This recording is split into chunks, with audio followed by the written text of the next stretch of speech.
Hello everybody, James here, Story Time with Dutch Mantell, episode 75. We've got an intro, and for God's sake, we've actually got a bit of a new intro at the moment. But Dutch, what's that perched atop of your bonce right there? What? There's something different about you. Oh, this? Yeah. Oh. Hey, it's my new cap. How's it look? University of Dutch. Sorry, for the audio listeners out there, Dutch has got a new hat. Is that backwards or no? Is that okay? No, it's forwards for me. Don't worry. Okay, I see. But sometimes I see it's backwards on camera. Yeah, these are my new caps that I'm going to try to get. There's another one. It's not bad, huh? Pretty darn good, I'd say. I made these. Did you know I make caps? That's not what you said to me before. Oh, You yeah. said someone else made it to you. Well, yeah, they do, but never let the truth get in the way of a good story. No, this friend of mine, he makes caps, and I traded him a University of Dutch diploma for these beautiful lids.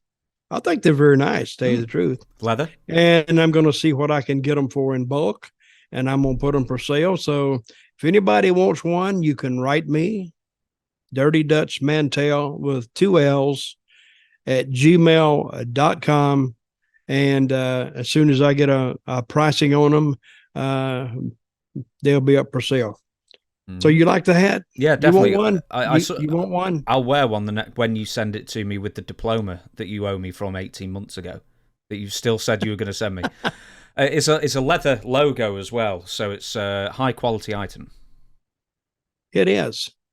The leather logo, that makes it much more expensive, doesn't it? Yes, fans, it does, I'm afraid to say. But I don't know. I'd be interested to see what you can get them in bulk, and then will they be out for Christmas? I don't know how he does these. I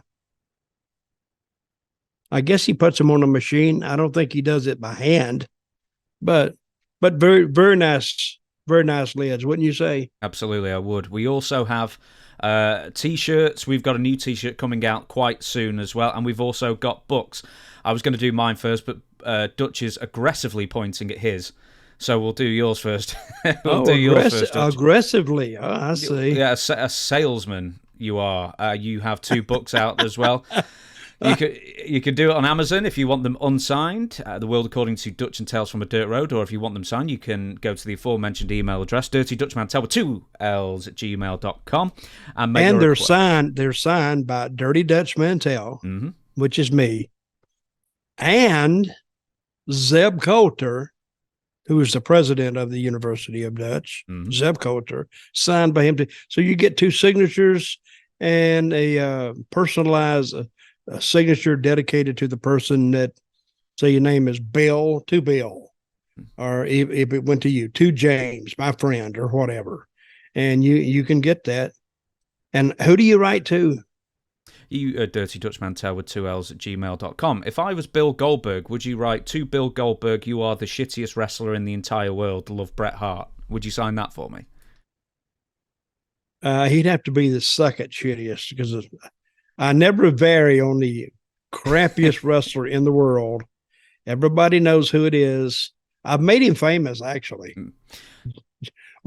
Somebody wrote me and they said, "Hey, that George Goose you keep talking about," he says, I'm thinking, no, nobody can really be that bad. And the guy says, "You're right. He is the shittiest wrestler ever." So, and his stuff is still on YouTube, so you can go check it out. Someone wrote to me, we are going to be referring to this in Tuesday's episode. By the way, that is the fan question episode, questionsfordutch at gmail.com. If you indeed I got to take my cap off. Oh, it's okay. It's killing me. Wait a minute. Let me straighten my hair out. Anyway, while Dutch straightens his hair out, questionsfordutch at gmail.com if you want your question answered by the Dirty Dutchman himself. I'm going to run through a couple more plugs. 5 stars on iTunes if you would be so kind and you enjoy listening to this show. I have a weekly episode a weekly podcast with Shane Douglas, the Franchise University with Shane Douglas, and also on all podcast platforms and YouTube, Shane Douglas Official. And the new thing that we're going to be doing and pushing really, really hard this week, Dutch, we're at 99,280 or something like that subscribers. I think we're can get to 100,000 in a week. Think so. So I've said this before. You get a false. No, don't say that, for God's sake. That's contrary to YouTube's terms and conditions. Is it really? Yes.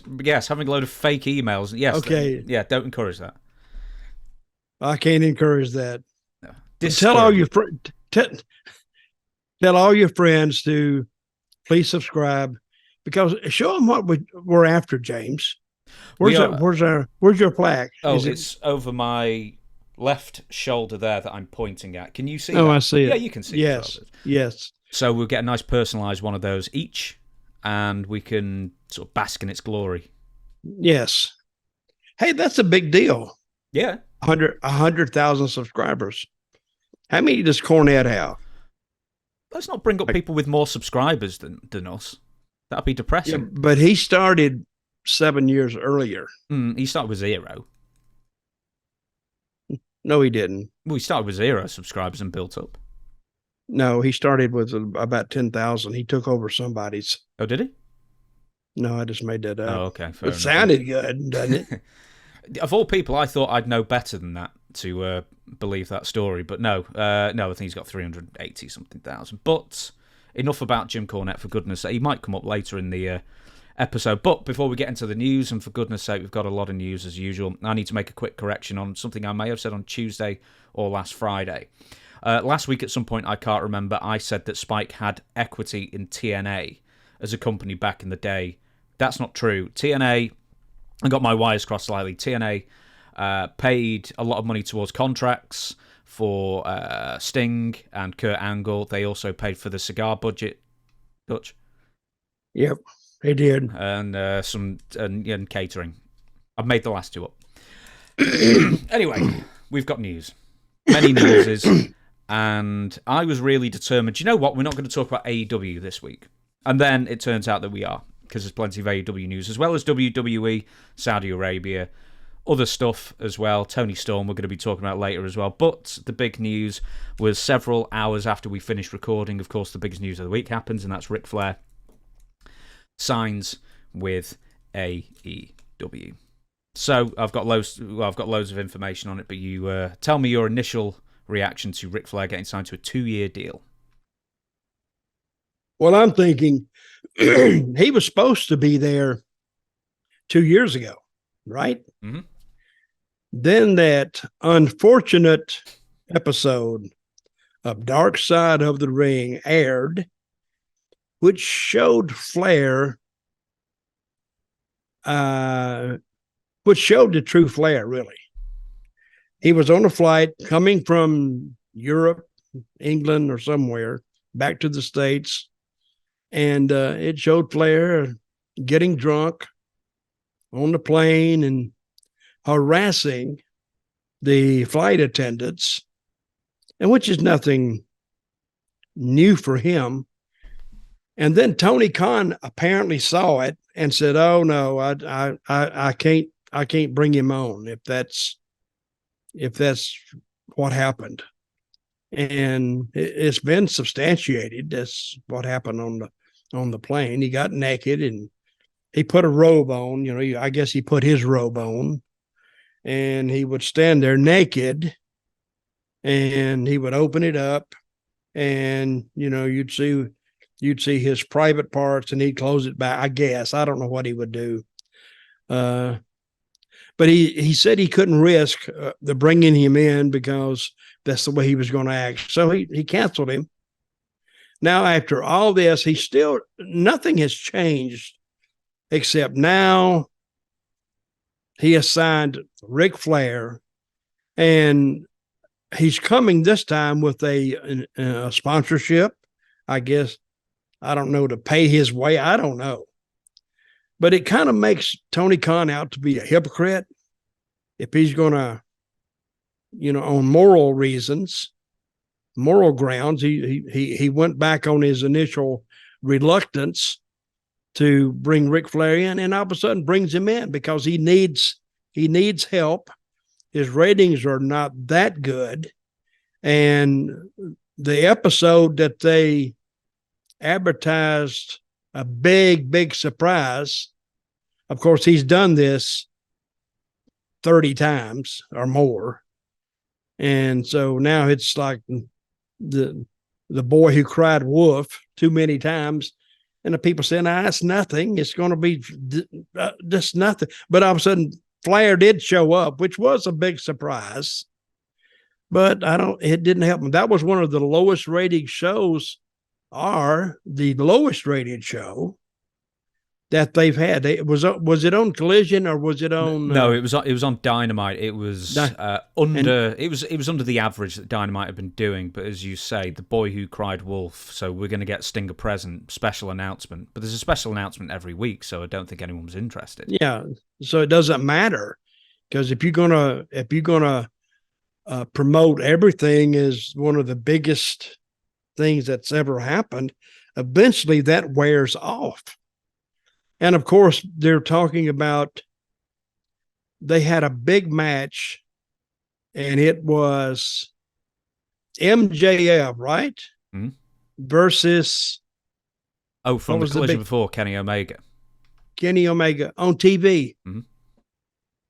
So if they had promoted that properly on a pay-per-view, they may have had a pretty good buy rate.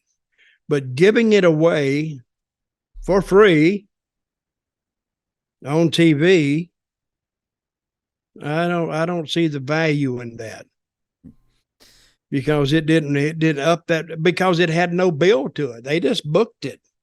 It's almost like a kid playing with his little toy wrestlers, and I'm going to put this guy versus this guy.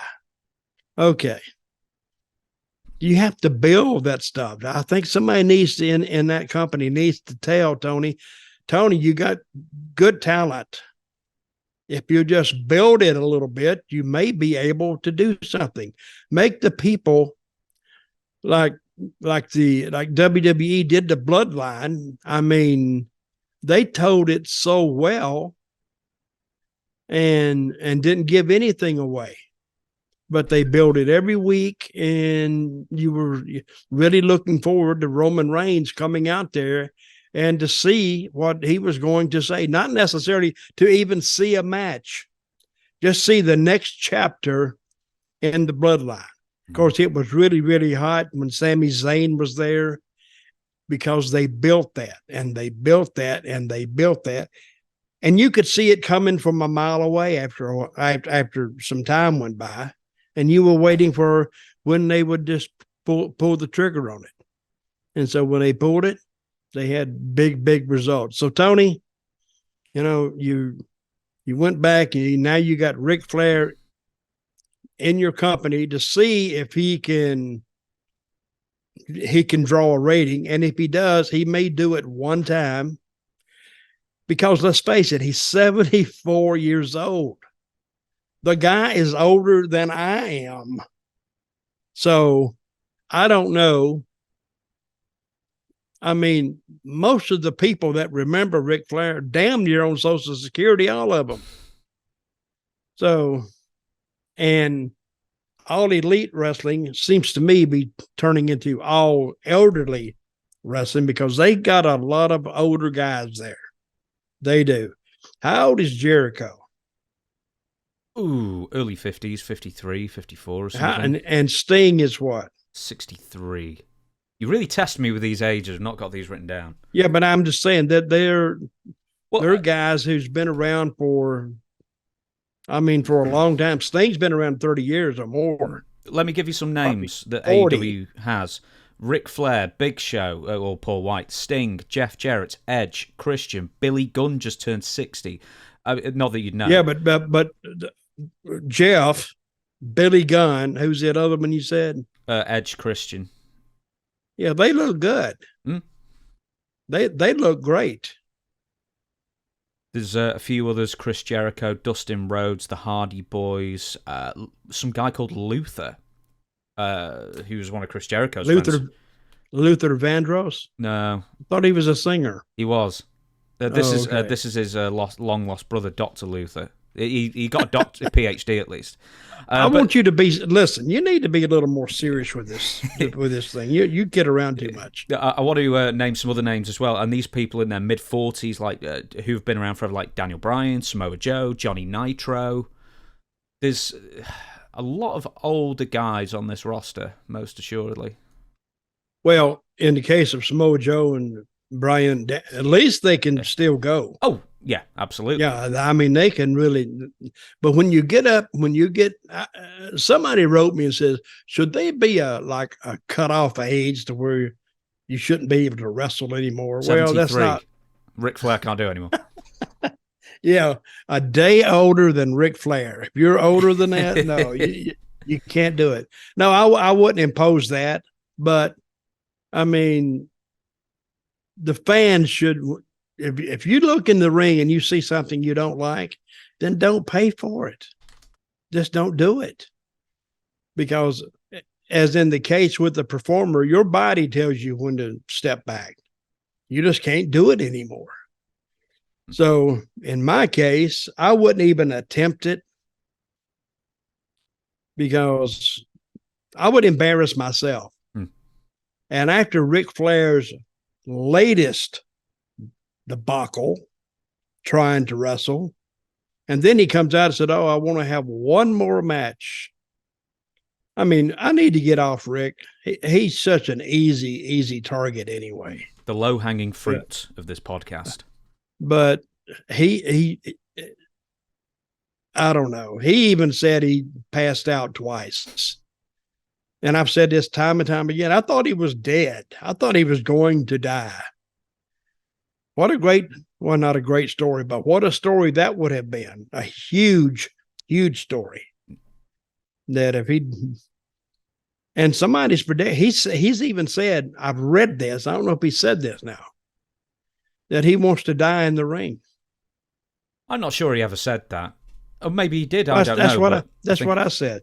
But they attribute that to Flair saying, well, what he means is, I love it so much, I want to die in the ring. Well, hey, I had a love-hate relationship with wrestling, and I don't want to think that I'm going to die in the ring. If I thought I was going to die in the ring, I wouldn't even walk by a ring. I wouldn't even look at a picture of a ring. But anyway, getting back to AEW and Flair, I think let's see what you do with him. And I mean, it's your business. Do what you want to do. And the fans will tell you. You know, they went to Louisville. Did I tell you this? They went to Louisville. They did. And it didn't do very well. I think that was the collision we just saw, or the Dynamite we just saw. Yeah, I think it was the Dynamite. And he put all the people on one side, and yeah, but I mean, I heard this. Do that as well, or did? I've been there when they did that. I've been there when TNA did it. I mean, if you don't have enough people, you say, "Hey, everybody, get on the other side of the ring." Just go over there and get up, get all your stuff, whatever you brought, walk to the other side of the arena and get in those seats there, because we don't want it to look empty. You know that just before I'll say this, actually, someone wrote to me or wrote a comment in one of the videos that said that they actually worked as a seat filler for WWE back in like 2004 or something like that. And the rules is that, they had loads of these guys and they all sat on the hard camera side.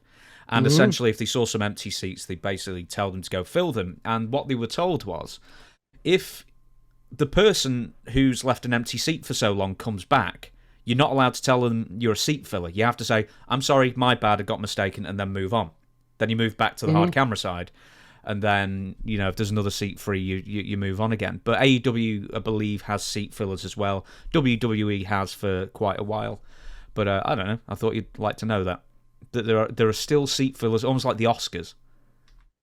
Well, this is what I heard from Louisville, that they did have seat fillers there, because that Yum Center, now that's a stupid name for a building, the Yum Center, but it's Kentucky Fried Chicken. They sponsor, they're the building sponsor, the Yum Center.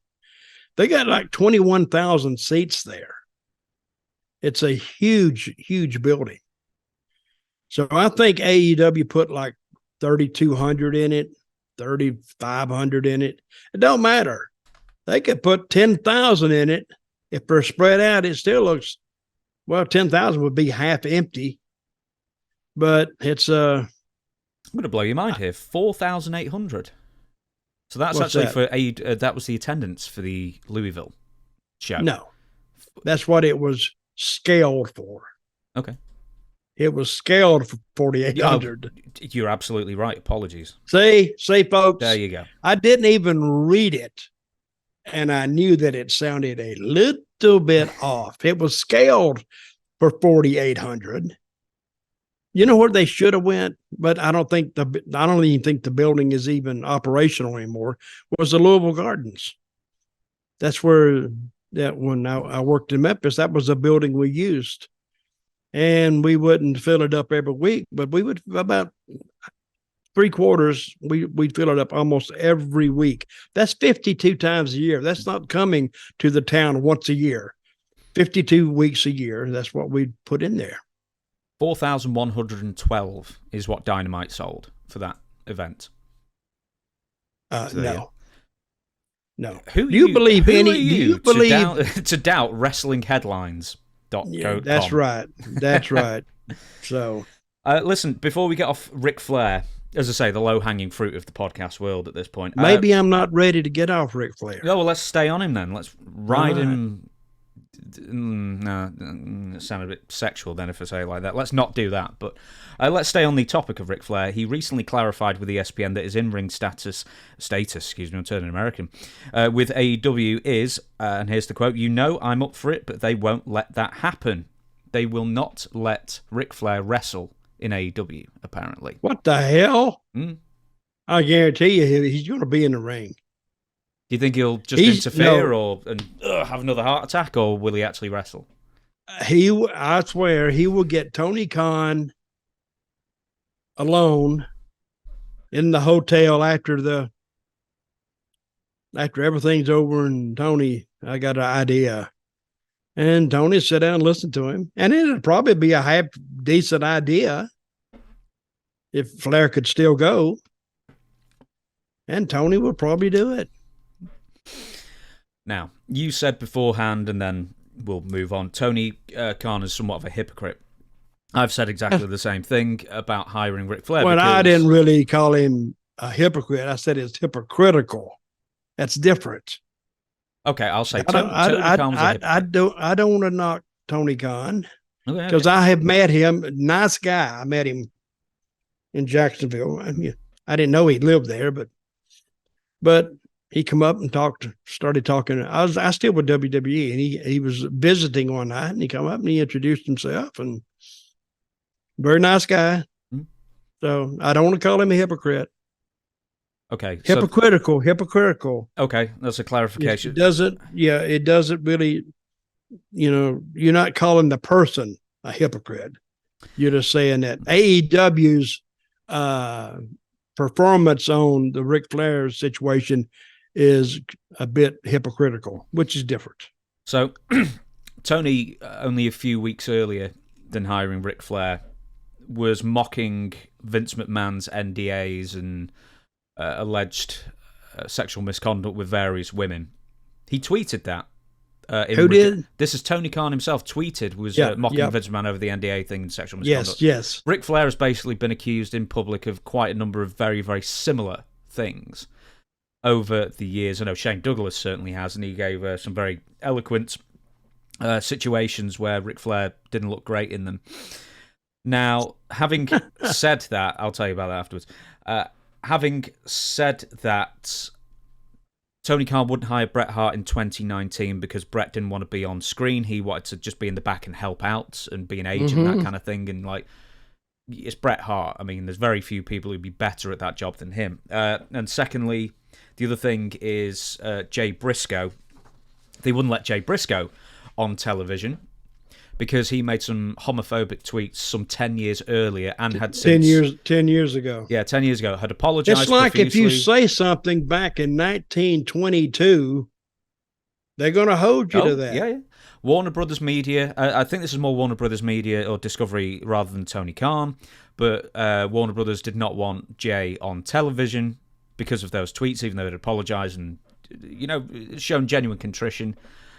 But then Ric Flair's had all these allegations, and Warner Brothers Discovery are absolutely fine having Ric Flair on TV, apparently. He brought the money.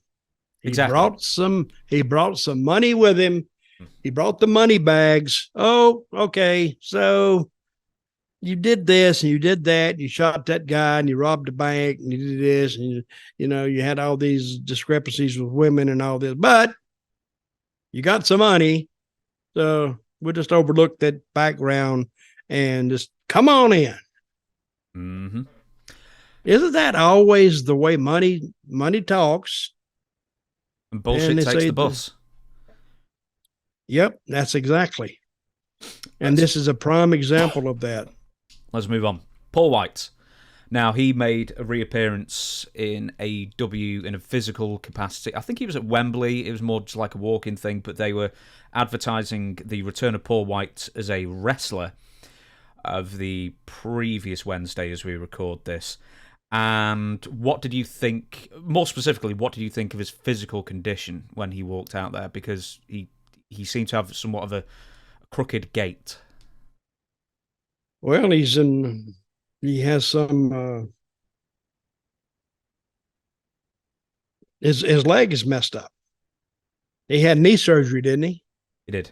White had knee surgery in 2022 that saw him stuck in a wheelchair for 11 weeks. Yeah, that's affected his stance. I'm sure it's affected his walking. So, but he came out there prepared to wrestle. He had his wrestling outfit on, didn't he? Mm-hmm. He was only there just to punch a couple of people at the end, but yeah, he had his outfit on. They booked him for 2 weeks for a multi-man tag match. Yeah. So it looks like he's getting back in the ring, so he must have passed some physicals, but his knee was so bowed in. Mm-hmm.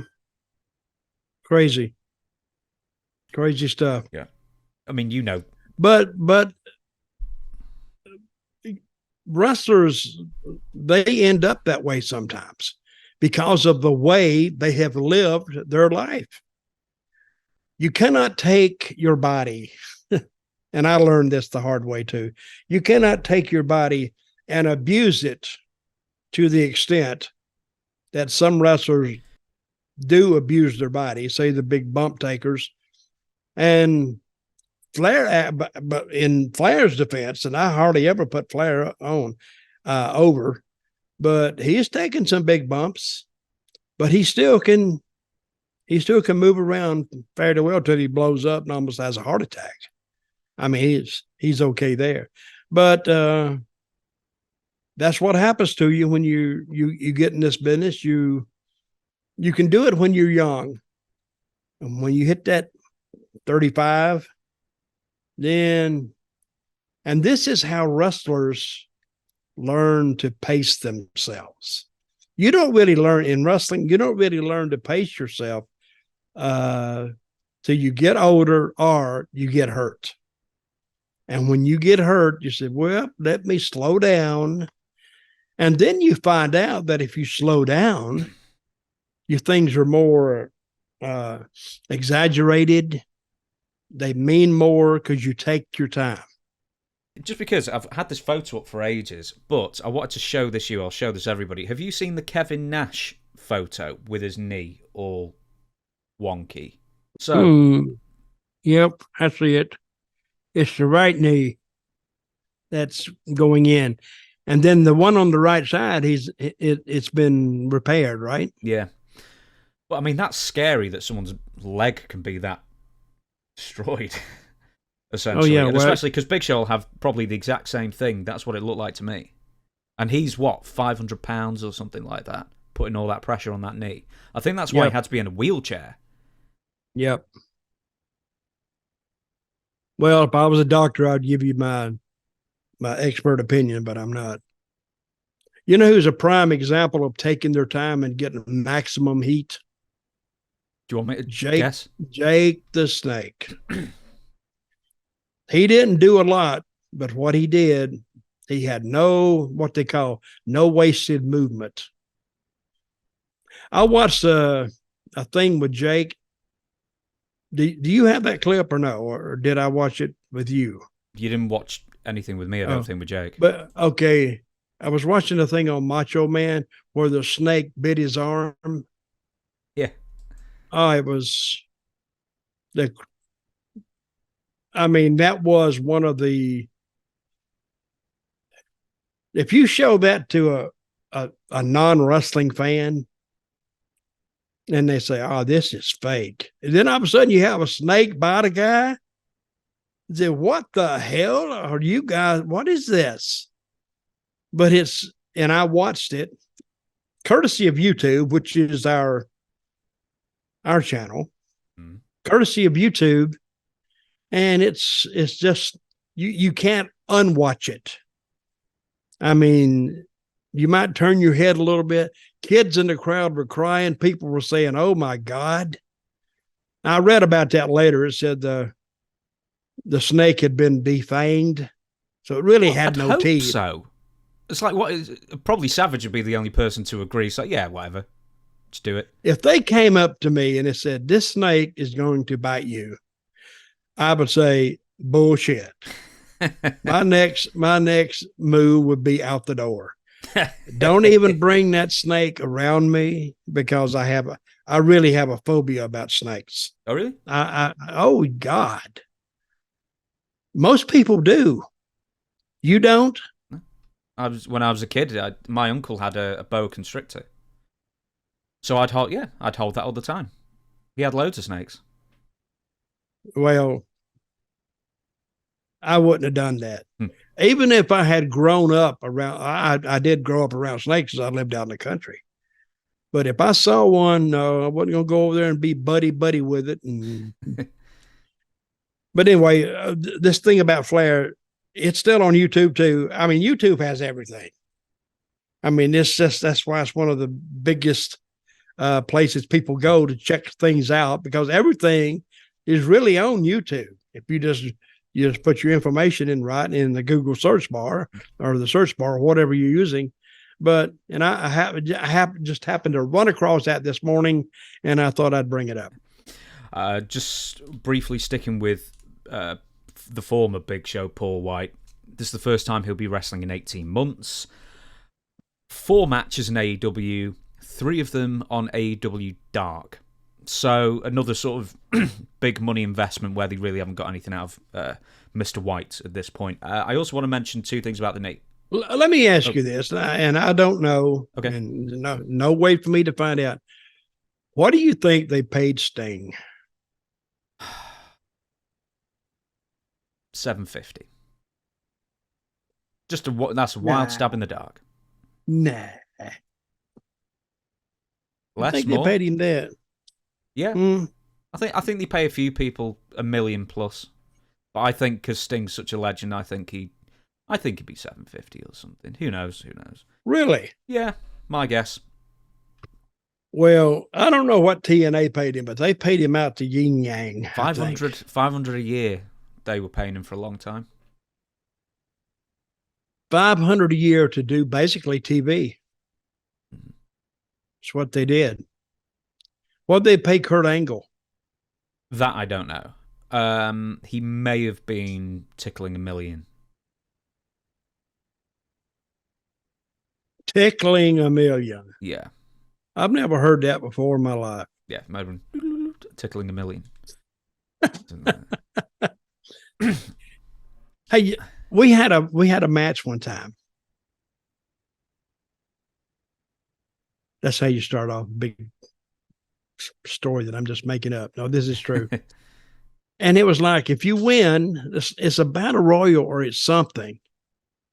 And it's supposed to be $1 million prize. Dixie wanted to go and get $1 million in cash and come to the matches, bring it with her, put it in a briefcase or whatever, and put it up on something, put it on the pole or do. I said, Dixie, I don't think that's a good idea for you to be walking around with $1 million cash, really.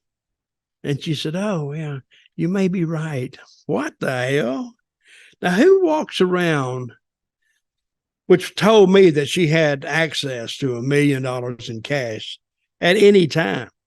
Because her father, I don't know if he's a billionaire, but he is a multi-millionaire. So, and they had big money. So, but I couldn't believe that she wanted to actually go get $1 million and bring it with her. Now, what if they'd have been some criminal minds around TNA and wrestling. They told, huh? In wrestling, criminal minds, you say? Yeah. Well, yes. I mean, somebody could have, if that had gotten out, you could have had a big hold up. So it'd have to be an inside job, wouldn't you say? Mm. Didn't occur to her to get some fake money and put it in a bag? Didn't. No. She wanted the actual $1 million right there. I think she was trying to convince herself. Hey, here's a story, true story, about my buddy, Austin Idol. He was working in Georgia back in the territorial days. This is a story I haven't told. And they had an outlier promoter that worked with the regular office, but he ran Columbus, Georgia, and Macon, Georgia, and all the towns around there. And he just paid the Atlanta office, who was the main office, when he would book those shows. He'd just pay them a booking fee just to use their talent. And he had his own TV. So he had this match in Columbus, Georgia. The winner of the Battle Royal wins. Now, we've just been talking about $1 million. The winner of the Battle Royal wins $5,000. And Austin Idol won the Battle Royal. And they presented him a check in the ring for $5,000. And he took the check, and it was signed and endorsed and written on their bank account. It was a real check. He was mad at him anyway, because he thought that he'd been shorted on some payoffs. He stayed over in Columbus and went to the bank the next morning, cashed the check, and never come back.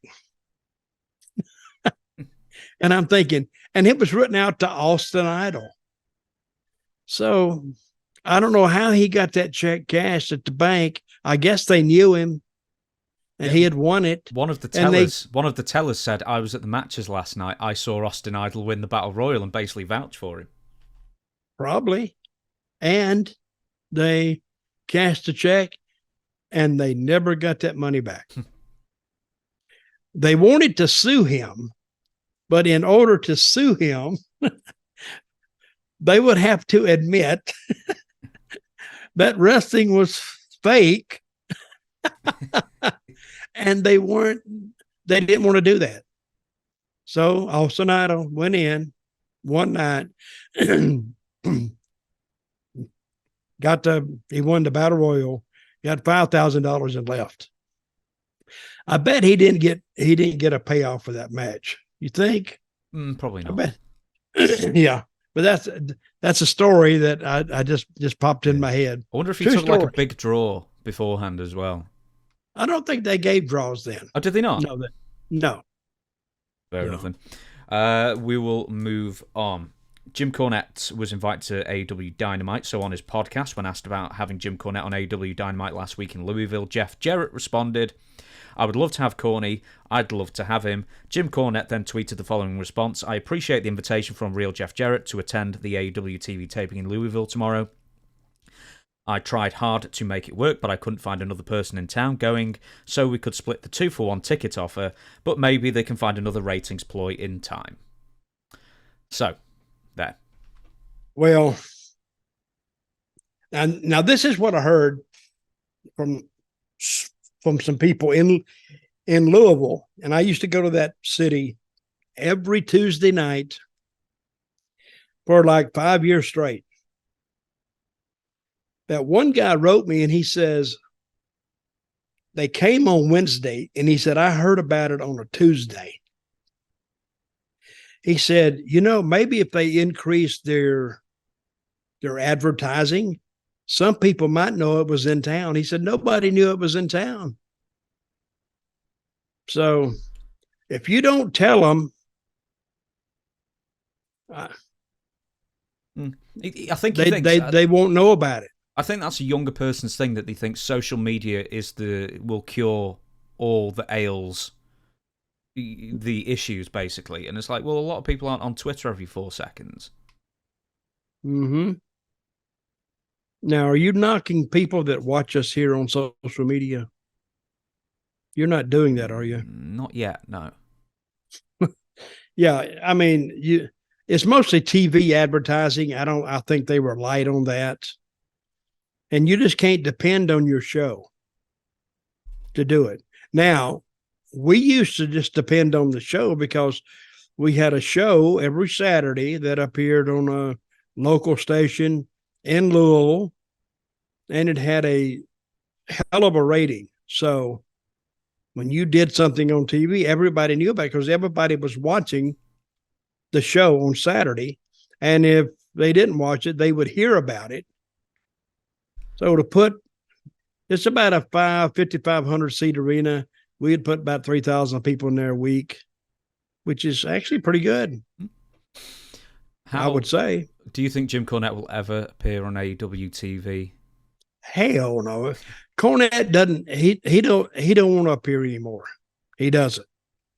His podcast is doing a huge number. Plus, he sells merchandise, so he's probably making a lot more money now than he was wrestling. And talking about merchandise, I'm just bringing it up. Just bringing it up. All right, continue. Next one, and I know you emailed me this and said we've got to talk about this. NWA Samhain. It's spelt Samhain, but it's Samhain. Yeah, I was looking. I said, how do you say this? It's Samhain. Yeah, apparently so. So, what's that mean? It's a place.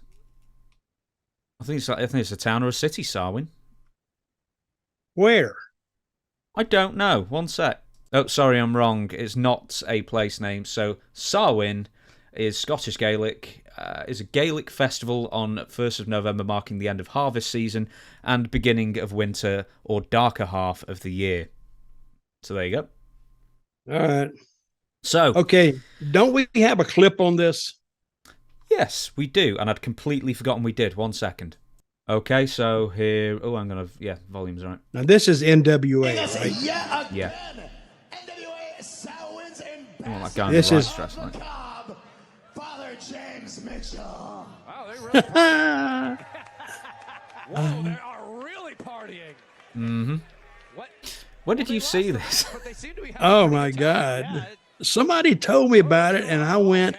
Now, folks, I've seen a lot of things in the wrestling business, but I never saw a commercial or a segment where the talent that are actively involved in the promotion at the time are around the table snorting cocaine. That gives the term, let's take a bump, a whole different meaning. And now we used to laugh about this and joke, the talent, the guys, saying, we need to show them what goes on behind the scenes. Well, NWA and Billy Corgan just did. And from what I understand, it didn't sit too well with their TV partner. They were trying to get on the CW network. Is that it? Yes. And when they saw that, I think they pulled their offer back and signed WWE, didn't they? We'll talk about that in a second. Let me just double down on that. So yes, I just wrote here, Jim Mitchell and a bunch of dickheads hanging around a table. That is. Oh, come off it! You look at them. That is very. I'm offended. I'm offended. I could be any of the people around apart from Jim Mitchell. Would you want to hang around with? Well, probably none of them. It doesn't necessarily mean I would give them that derogatory term. No, in fairness, so I'm sticking with my guns on that one. So yeah, they're all doing just a load of sniff, a load of bags, a load of beak, devil's dandruff. You know the thing. Has this ever been on a wrestling show ever? I was thinking this. I'm pretty sure this hasn't been on ECW. No, it's never been. I don't think a booker would have balls enough to say, we're going to do a spot showing the talent all snorting coke around a table. I don't know. So that tells me one thing. Where did this come from? It's got to be Billy Corgan. It's got to be Billy Corgan. No kidding. It has to be Billy Corgan, because I don't think, okay, I'm working for you, James, and you're the owner. I'm the booker. I'm going to come up to you and say, hey, I got this hell of a segment I want to do. I want to do and show all the talent around the table. We're laying out lines of coke and we're all snorting it. Don't you think that'd be great? And you'd look at me like I have two heads and says, I think your contract I need to take a look at your contract and see when I can get rid of your ass. It's just never been done. I don't even think it's ever been brought up unless it was in a joking tone, but they do it. And I'll say one thing, you may not have known TNA was there before, but I guarantee you, Corgan at least did something that got him attention. NWA, not TNA. Okay, that's right. Do you think that NWA? Do you think Billy is just because obviously a rock star, very successful musician for over 30 years now? Do you think it's just like cocaine's just so normalized for him and probably the people he hangs around with that that's not a big deal to put on a show? Maybe. I don't know. I just met him one time. Other than that coke party I had with him, of course, at LA one time when we did that. No, I met him at a show somewhere. Somewhere. It was a wrestling show. It wasn't one of the Smashing Pumpkins show, but when I saw that, I thought I'd seen it all, really. But apparently I haven't. And I didn't till I saw this. So, but rest assured, the NWA is alive and well on, well, I don't know if it's going to be on TV, but they're on the app. They're on the app of CW. Right. So obviously it was met with a lot of negative feedback, but in all honesty, do you think it was a big deal to put that on a pay-per-view, or do you highly disapprove? Do you approve? Did it amuse you? What's your takeaway from it? Well, I don't have any money relying, from the NWA. So it amazed me more than anything else. I mean, cocaine, it's a part of life in the world. It's part of the life in the USA. So it didn't really, I didn't have any visceral, you like that word? Visceral. I didn't have any visceral feelings toward it, but I just looked at it like, what the hell are they doing? I said, I cannot believe they did this, but they did. So Well, the black tar heroin injection for the next pay-per-view. Oh, yeah. And some fentanyl. Yeah, some fentanyl abuse. Who knows? I did also write here, Ric Flair probably wishes he signed with the NWA now. He'd fit right in. Yeah, he would fit right in. You said before now. See, he could have brought that sponsorship to Billy Corgan. If you think this gives you energy, try my drink. The energy drink and snorting cocaine together. See, we should be there, man. We should be on the creative team somewhere. We should be ad salesmen, I'm telling you. You brought up before, according to House of Wrestling website, the spot negatively affected their chances, they being NWA, of getting onto the CW network, which would have seen NWA Power and a behind-the-scenes reality show, which Billy Corgan reportedly paid for himself to be made, broadcast on the CW network. Reportedly, after the hugely damaging Jim Mitchell cocaine spot went viral, CW and WWE talks went into overdrive, and they quickly came to an agreement. As with MLW, other wrestling promotions, and even UFC, WWE will do everything in their power to not be associated with any other promotion it sees as competition. So now with NXT moving to the CW network, it's seeming like the NWA's chances of being on the CW network are about zero now. Well, could be, as far as I know. That's out of my hands anyway, and your hands too, James. I know. I never said I had influence. Next one, Billy Corgan frustration. Nick Houseman of House of Wrestling again also reported that talent are growing frustrated with NWA President Billy Corgan's leadership for the following reasons. Now, some you might be interested in, some you might say is silly, but here's what the report said. Billy Corgan isn't around much because of extensive touring with the Smashing Pumpkins, and talent don't know what they're doing at NWA tapings as close to 1 hour before the recording starts. We'll go to it point by point, but the first one is the talent and not knowing what they're doing until quite close to showtime. Well, what's the big deal about that? Really? In Memphis, I go back years and years ago. Sometimes, talking about an hour before, that was like an eternity to me, because sometimes, even at the Memphis house show on Monday nights, I didn't have any kind of a finish when I went to the ring. I told Lawler, I said, hey, what's the finish? He said, they'll give it to you in the ring. That's how I got it. I'd get in the ring and they'd call us together and this is something you don't ever see anymore. You don't see the referee call the two guys to the middle like they do in boxing, and they do the stare down and whatever. Jerry Calhoun called us to the middle of the ring. He was the referee, Jerry Calhoun, good guy.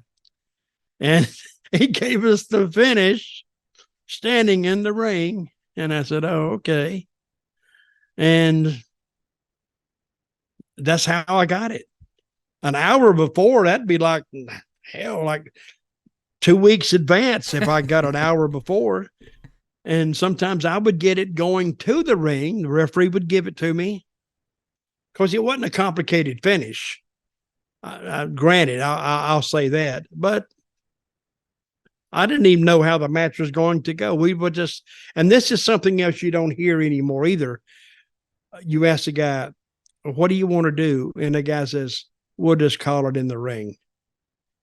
You don't hear that anymore in any of these dressing rooms because they got to sit down and they got to go move by move by move by move. Hell, we just went out there and because we worked every night, and a lot of time with the same guy. So basically you knew what you were going to do. But your practice time was actually in front of people. You were perfecting this match as you went along. So, you know, the old saying, you own the job training, that was a prime example of it. So anyway, back to Corgan. I just want to know, what was your call time for the studio show? So let's say, when did it start? 11 a.m. When did you have to be? 11 o'clock. When did you have to be at the building? 10 to 11. No. About 10 o'clock. I'm just. Is that the same? And for like then the we'd matches as well, or did you just we have to would be at the walk building in. now? Sometimes on TV, it's the same thing. You know, they'd get tied up on something, and say I was going to be third or whatever, and it's like 10 to 11. We're going live at 11. Live at 11. I don't even have a finish. Nothing. I mean, it was nothing new in Memphis. We just roll with it. Because whatever happened sometimes happened, and you just had to go with it. Did I tell the story about Billy Travis getting arrested at TV? Yes, I told that story. I think we watched that one once, possibly. I'm going to move. We should watch it. If we didn't watch it the first time, we should watch it the second time. I'll move on with this list. There isn't much of a leadership presence at the NWA sometimes, aside from Corgan. Second in command Pat Kenny isn't at every NWA television taping either, after suffering a stroke last year. Being described as... He had a stroke? Apparently last year, so it says. I didn't know that. He's been described as the John Laurinaitis of NWA because you only see him when you're in trouble or getting signed. Mm-hmm. So basically, Billy's away with the Smashing Pumpkins. Okay, so if he's not there, who runs the show? Well, exactly. So I think there may be a bit of a leadership issue as far as just availability. Who else is there? What's his guy's name? David Lagana? I think he may be there as well. He'd be head writer, wouldn't he? Mm-hmm. Yeah. I'll move on. Billy Corgan has also been accused by Nick Hausman of testing certain wrestlers to prove their loyalty. Examples of tests were things like making over talents who come in to lose straight away, just to see how they react, or for Corgan to be overly critical of a talent who has done nothing wrong to see how they take it. Mm-hmm. Vince used to do that. Really? Except he didn't do the second part, I don't think. But they would come in, he would beat them right away to see their attitude. That's what I heard. And I think that he probably wanted a video of them getting beat so straight up so he could have it. But I don't think he did the second part. I don't quite understand that either. So the last of the points made in this article: talent are wary of re-signing with NWA because of uncertainty of where the NWA will be shown come mid-2024, when quite a few of the contracts of talent end. Which, in fairness, with the CW network thing happening now, is a legitimate concern. Well, the NWA, I was around Corgan a little bit when he was with TNA. He wanted to take it over, and they had some court cases, and I forgot, but they ended up favoring Dixie and TNA over Corgan.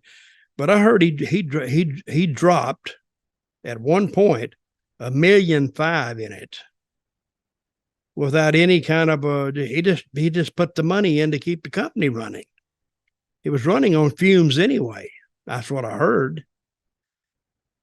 And he really wanted that company, but he never ended up with it. So, and I guess that Smashing Pumpkins gig has been very, very good to him.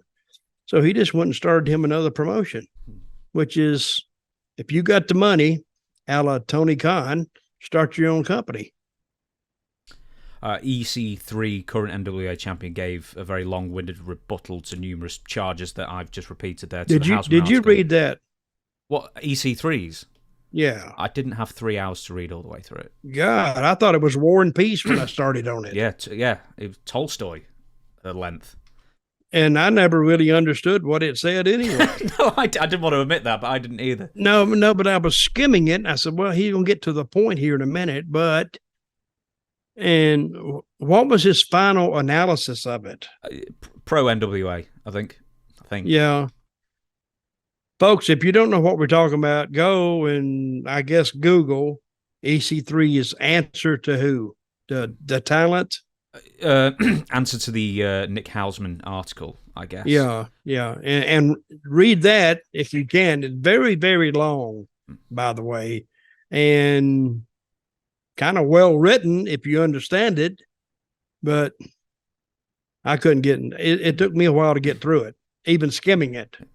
What does Billy Corgan do then? So he's in command, of course. Second in command isn't there already. So who would be best to install as sort of a permanent person of talent relations that's accessible at all times?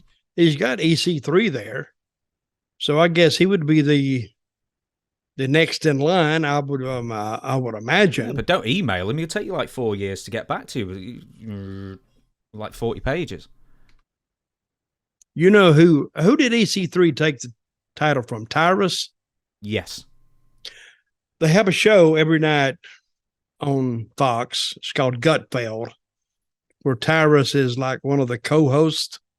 Oh, he's hilarious on the show. And for months and months and months, he would come on every night with that NWA title. And Gutfeld put it over big time, that he was the NWA champion of the world. And there was Tyrus sitting there with the belt every night, which I think had to help TNA somewhat. NWA. Because it was, what do I keep saying? TNA. Got TNA NWA. on the brain. Yeah, I do. But it had to help him somewhat.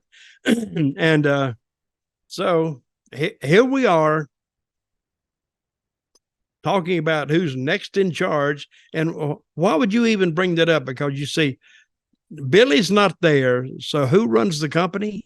Well, Billy does. Pat Kenny's second in command, and neither of them are there at all the TV tapings. So you definitely need someone there as a permanent. Do they run? They don't run house shows, do they? I think they may do here and there, but not many, if at all. Okay. They do run pay-per-views and TV tapings. I think they do run the occasional house show. Well, I'm going to admit my ignorance of NWA because I don't follow them that much. And what got my attention was the cocaine spot. It really did. I mean, that actually woke me up from a slumber, from a NWA slumber. And when they did that cocaine spot, I went, what the hell? So NWA Acid Party live on pay-per-view. Well, that's the way it goes. So next on the agenda is Saudi Arabia. You watch WWE Crown Jewel, so for your money, I watched for the Crown Prince. For the Crown Prince is $55 million. You basically get a glorified house show with some big names on it. Yep. The match I saw that I really wanted to see was LA Knight versus Roman Reigns. And I don't even think I've seen, I'm going to put it in a nutshell. I wasn't impressed. For a pay-per-view match that it didn't have any of the, they've had better TV shows than what that match was, because it was just a regular match and it didn't even look like a lot of thought went into it. And a regular finish, you're expecting more, but they didn't get it. They didn't deliver it. And so I think that and I was reading another article this morning about LA Knight allegedly, because you read all kind of stuff. LA Knight allegedly having just a little bit of friction in the locker room. because of his attitude. And I think the WWE, they're reconsidering about, they're reconsidering his whole push, I think. I don't think they will pull the trigger on him. I mean, they won't pull it back. They will continue it, but they're going to test him now, I think. Because I had him in TNA, and they said he has an attitude problem, and I saw that a little bit in TNA because he didn't like this and he didn't like that, and which is okay, but it's according to how the person who doesn't like it, how he approaches it to the person he's talking to. You know, it was almost not antagonistic, but aggressive, I would say. So, and I don't know why he would be even trying that in WWE, because he's gotten to where he wants to get. Now he just needs to nurture his position and don't cause any big waves. So we'll see. But I think that match in Saudi Arabia didn't do him any favors, because I'm sitting there and I'm saying, I cannot believe this is the main event on the pay-per-view, on the Crown Jewel. It was a bit of a sleepwalking affair. Just the they basics. I mean, it was a very, very easy match, basically. And they worked hard. I'm not saying they didn't. But the crowd, you know, you're expecting a bigger response from the crowd, and they weren't getting it. So, well, we'll see how Mr. Knight goes from here. And was he on Raw Monday? I didn't see Raw. No, he would have been on SmackDown, I guess. So it'll be on today as this comes out, I imagine. But he wasn't on Raw Monday. I don't think so. You know? I don't know, but I can find out for you. But I don't think he was. I'm going to pick up on a couple of things you said then. So fans, do you think fans by and large are just not buying LA Knight as a main eventer, at least not yet? Well, he does have the vibes of a Stone Cold a little bit, but yet something, they've adopted him. They like him. But let's see if he can continue this. I've never seen anything like it. I mean, even when he was losing, they kind of liked him. Oh, yeah, they like that. They like that fan interaction. But we'll see.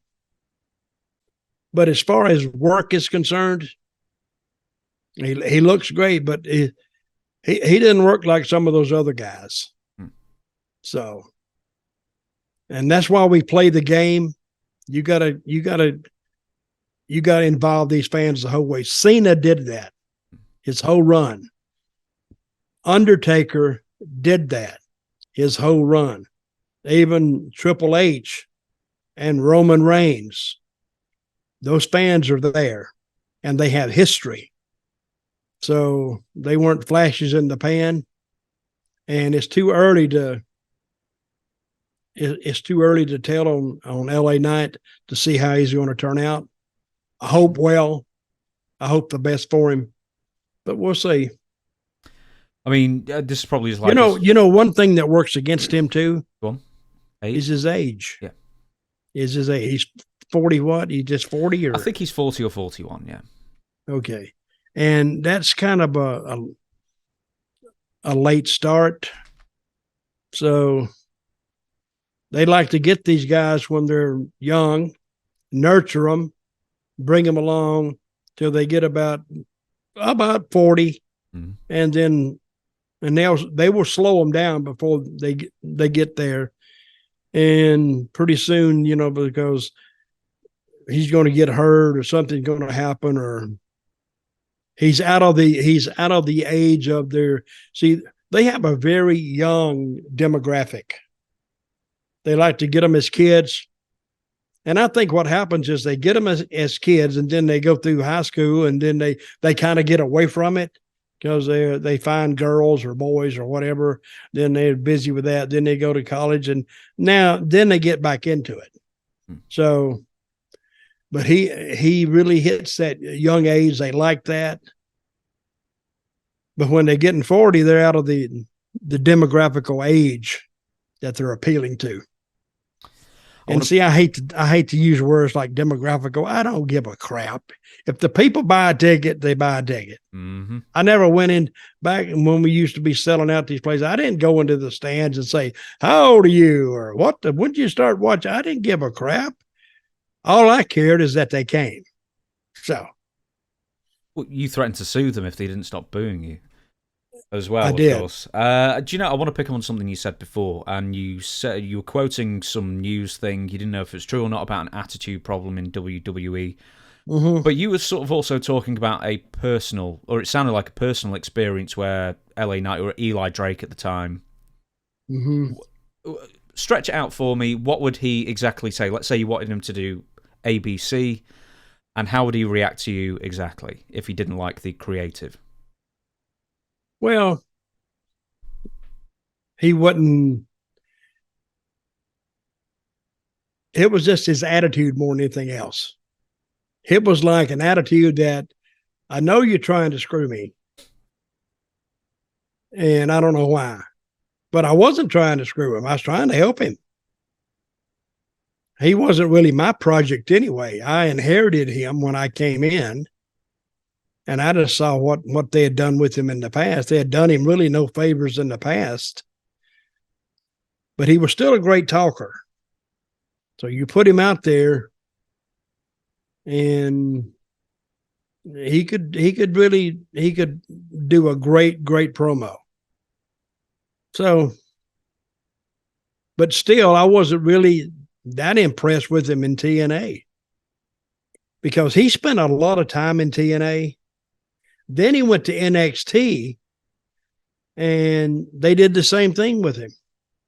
They just really warehoused him.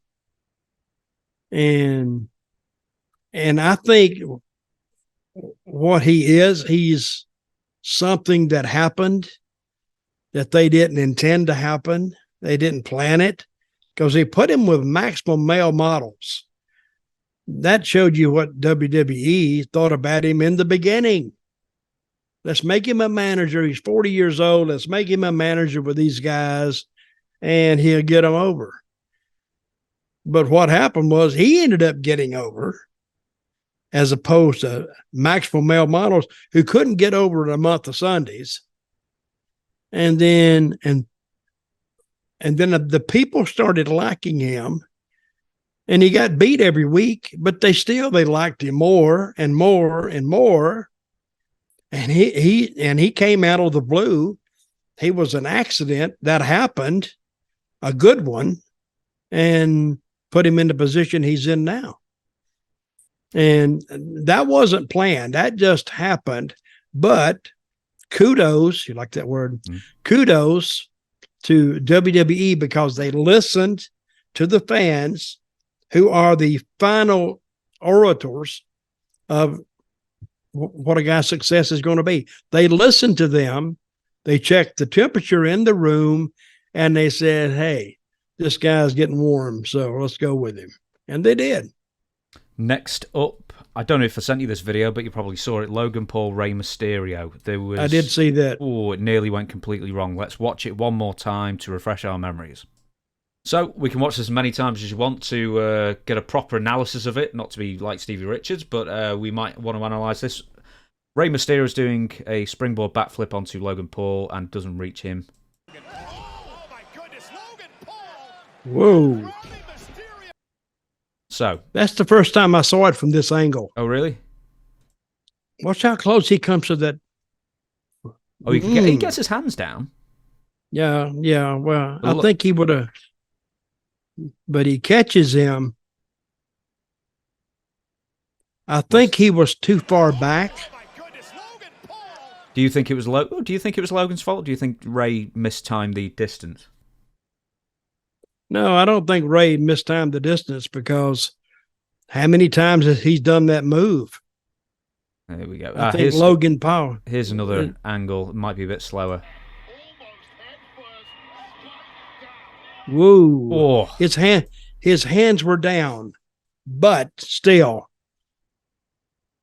I don't know. I think Logan Paul, he's a great athlete. And he recovered. Both of them recovered. But this is a tribute to Logan Paul here.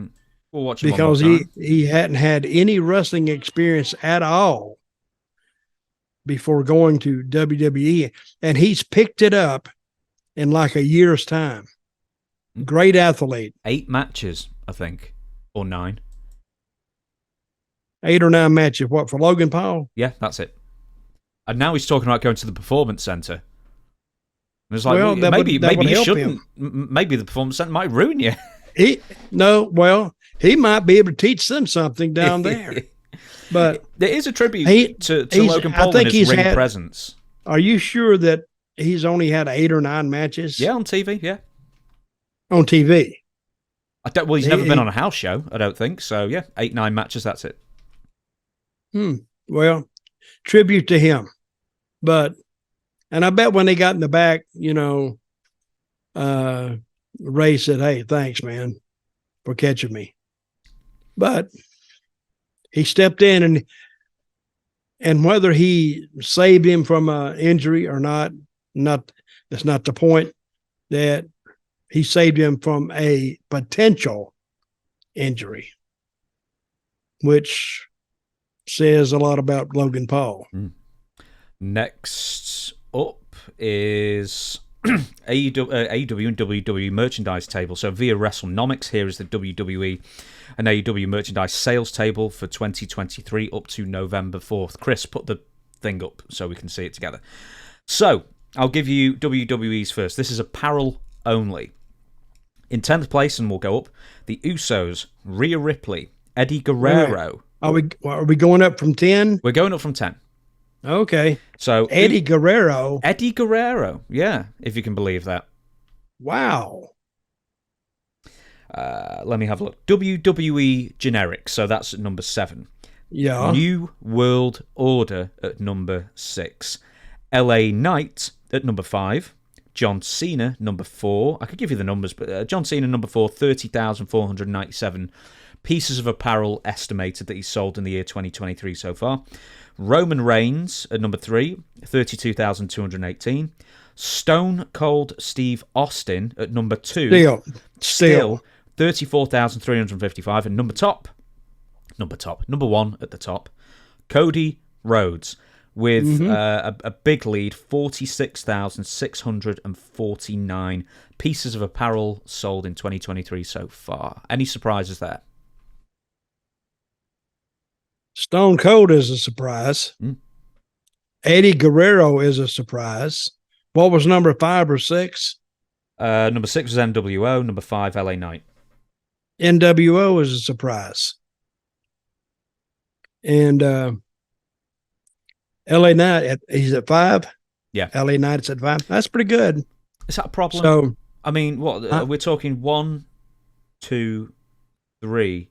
3 of the top 10 merchandise sellers are legacy characters who, I mean, the NWO done by 2002. Eddie died in 2005. Steve Austin was retired, gone from WWE full-time in 2004 after the Raw GM thing. This is 20 years plus, and these are still some of the most popular characters in WWE today. Stone Cold is he'll never get old. That Stone Cold is a part of the culture now. When you see somebody with the Stone Cold jersey on or a shirt on, it's part of the culture. Eddie Guerrero really surprises me. It really does. And the NWA. But the rest of them, what is number 3 again? Give me the top 5 again. I'll run through them all again. Usos, Rhea Ripley, Eddie Guerrero, WWE, NWO at 6, LA Knight at 5, John Cena at number 4, Roman Reigns, number 3, Steve Austin, number 2, Cody Rhodes, way out in front at number 1. Mm-hmm. That doesn't really surprise me. But So name a babyface they pushed like Cody Rhodes, though. Mm. They have pushed him from the beginning. Now, we can say if Vince had been there, that would have been all. I don't know if Cody would be there. I don't know if Cody would be in the spot that he was in now. What helped Cody was actually, I hate to say this, but breaking his shoulder. Because he gave it when he was there. And this was before Vince went out, right? I think he went out at just the right time. Now, he was nursing his shoulder, but then he had time for the smoke to clear. And then he came back in. So actually, his broken shoulder actually helped him. Maybe not his health, but it helped his future path in WWE. That's a strange way of looking at it, but you can't deny it because he came back in and he had a lot of lead room. They followed him through his recovery, and then they started advertising him, and so the people were ready for him when he came back. Same with Steve Austin in 97. He gets dropped on his head. He can't wrestle for several months, and guess what they have to do? Bring him to TV, and they work on his character. Mm-hmm. And by the time he gets back in the ring, people are clamoring for him. Oh, yeah. Well, he had that magic that you couldn't deny. He was man on the street, could identify with him. Everybody could identify with him because, you know, your boss is a butthole, but he's got a job to do, so he got to crack that whip, so you hate him. So when he was getting back at Vince, you know, people were pulling for him. One more thing about the merchandise is the NWO merchandise. Now, I find this particularly interesting because I only found out recently, according to Eric Bischoff, that Kevin Nash and Hulk Hogan have a stake in NWO merchandise equaling 50% of the total royalties. WWE take the other 50%, and I imagine back in the day it would have been WCW. But not Scott Hall. Do you know why? Why? Because apparently Scott Hall was going through turbulent financial times at one point, and Kevin Nash bought his 16.3333 recurring stake in the NWO merchandise. So basically, bought him out, gave him a lump sum, and now Kevin Nash gets around 34%, rounding up, rounding down, and Hulk Hogan gets 16%. So between all three of them, they bought 50% of it. Yeah. Okay. And he was having turbulent financial times. Mm-hmm. So Kevin he bought it to help him out.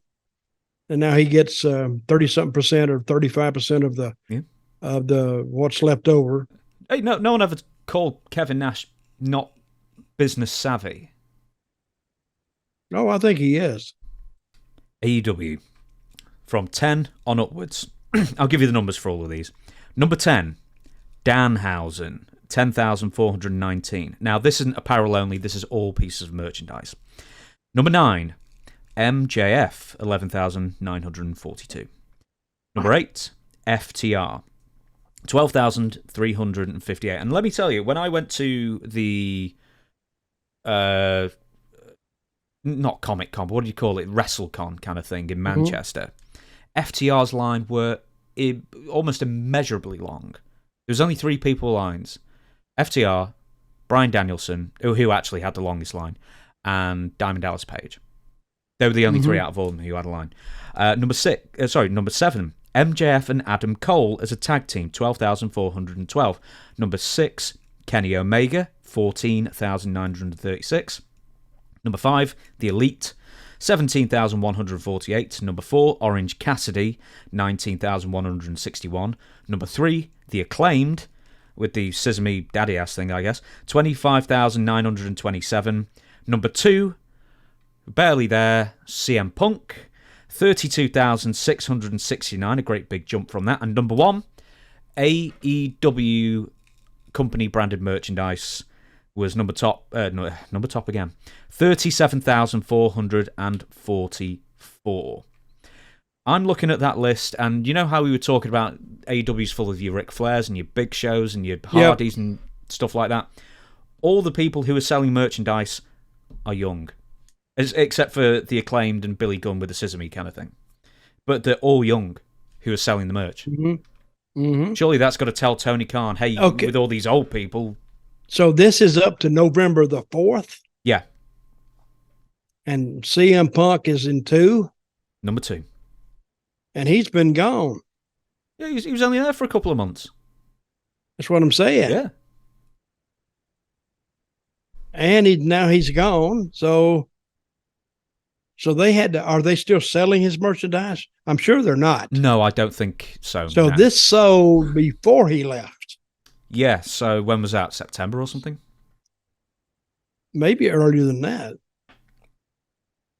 But anyway, he's got 32,000. So what's the highest number on the other side? The highest number, Cody Rhodes, this is apparel only, 46,649. And AEW on the other side, this is all merchandise, 37,444. And CM Punk did 32,000 by himself. Yeah, despite the fact he was barely on TV. Yeah, well, see, there's still a lot of talk about, will we see CM Punk in WWE? I still say yes. And by the mere fact that we talked about LA Knight is now he's at a stepping off point or a jumping off point in his push. That could be the opening that CM Punk needs. Mm-hmm. So we'll see. At least we're figuring out a path for CM to get there. Yeah. Now, how old is he's over 42, right? Yeah, probably about 45. I'm actually on his Wikipedia. I just wanted to confirm he re-debuted on the premiere episode of Collision on June 17th, and his last appearance was very memorably Wembley All In. I think that was late August. So he was on TV for about 10 weeks. Well, hey, I read a article and this is Road Dogg is saying this. Mm-hmm. He said he never understood CM Punk getting over. He just didn't understand it. He was a straight edge guy, but it's funny that some of these people can affect a crowd of people, like CM Punk had to, for him to get that big push. And he said another one he doesn't understand is Orange Cassidy. He don't quite get it. And to tell you the truth, I don't quite get it either, but it happened. So, and I've said this 1,000 times, I'm not the judge. The fans are the judge. All my job is to do when I was a booker was go out and listen to them. They would tell me whether I agreed with it or not. I don't care. You tell me who you like and I'll push them. And that's what good bookers and good creative do.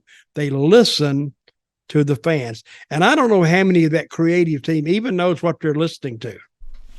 Oh, they can hear them get loud or whatever, but you got to have an idea about what is causing that reaction with those people. Mm-hmm. So, but the punk thing surprises me. Yeah, a lot. Yeah, I didn't even notice until I was reading that out. None of the older AEW guys are in the top 10. CM Punk's the oldest, and he was also their biggest star. So Sting's not in there. I wrote right under it, no Sting. That really surprised me. I thought more Sting T-shirts would be there, but there you go. The merchandise doesn't lie. Well, that tells you the difference in the audience. Mm-hmm. I think AEW has younger. Well, I don't know if you can have much younger fans than WWE. They've always geared it down to the kids level, but AEW, I don't know. I mean, we could take that. This is what analysts do. They take that info that you have and they break it down and they talk about it and they come up with something that we could have come up with in 5 minutes, but it takes them like a month. and they'll charge a company $500,000 for these analytics, as they call them, and that's a big business now. So you just break it down, and basically you're going back to what it tells you in the first place, but stringing it out, and a lot of pages that you write about this and this and this and this. So that should tell you a lot. But I thought Sting would have been in there somewhere. Storytime Analytics, a new business. You and I.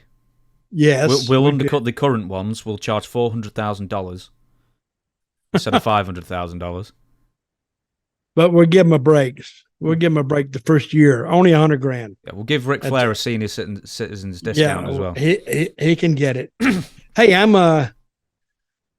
interested to see what if they put him in segments. They may just put him on a commercial, but I don't see that. I see that Rick's going to get he's going to get in the match somewhere. Believe me, he will, and he'll call it this time his last match ever. I think it should just be last, but in quotation marks, and see how many times you can get away with it. The last, that would work. Yeah, that really would work. CM Punk UFC pay revealed. I sent you the video of CM Punk versus Mickey Gall. Yes. Did you watch the fight? I could have done. Yes, I did. All 2 minutes of it. Hell, I could have done that. Hell, hey, Ric Flair could have done that. I mean, he just went out there and got his fucking clock cleaned. In 2 minutes, the guy beat shit out of him. He didn't even get a punch in on the guy. The guy just took him right off his feet, took him over to the side, and rode him like a wet dishcloth.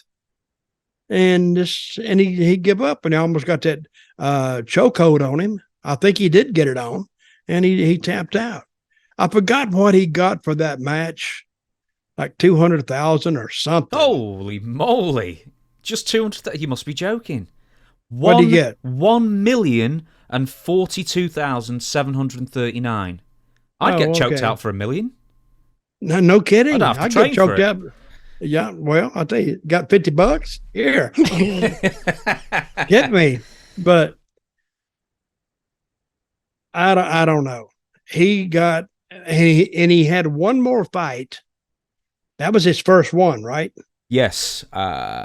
Mickey Gall at that time, UFC debutant. He was at that time, professionally speaking, 2-0. Mickey Gall. Yeah. Mickey Gall has been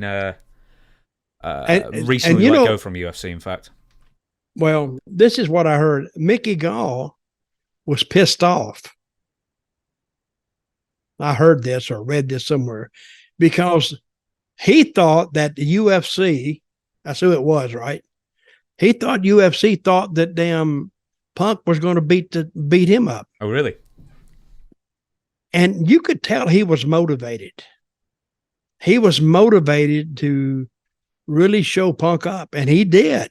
He took him down and rode him.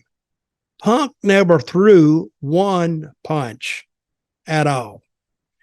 So, but I had seen that before, but I had forgotten it.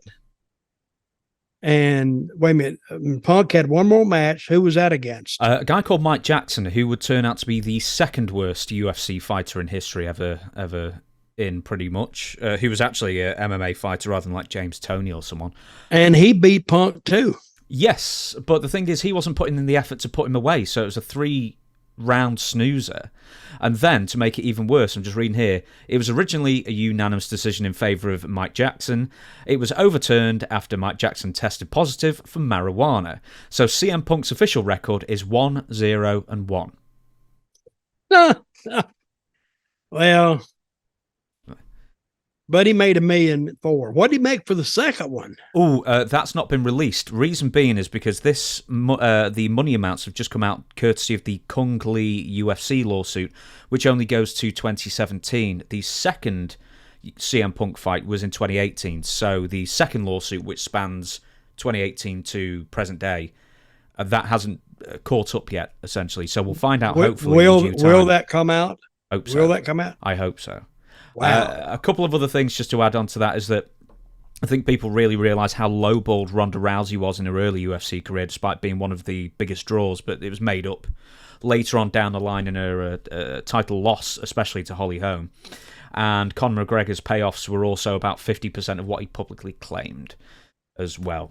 We've got a few more bits of news, and then we're going to shut down this podcast, and I'd like to take the opportunity to say get well soon, Jim Ross, yet again, because he had a bout of skin cancer that was found on his leg back in 2021. Jim had to go through various treatments for it. Took him, took a lot out of him. Of course, he missed quite a few AEW shows, and now once again he is taking some weeks off AEW shows for the same thing, because all this flying to and from shows is going to be bad for the expanding swelling of his legs. So the quote is, my doctor believes that if I take a few weeks off, I'm not sure how many, we'll see, it's got to heal.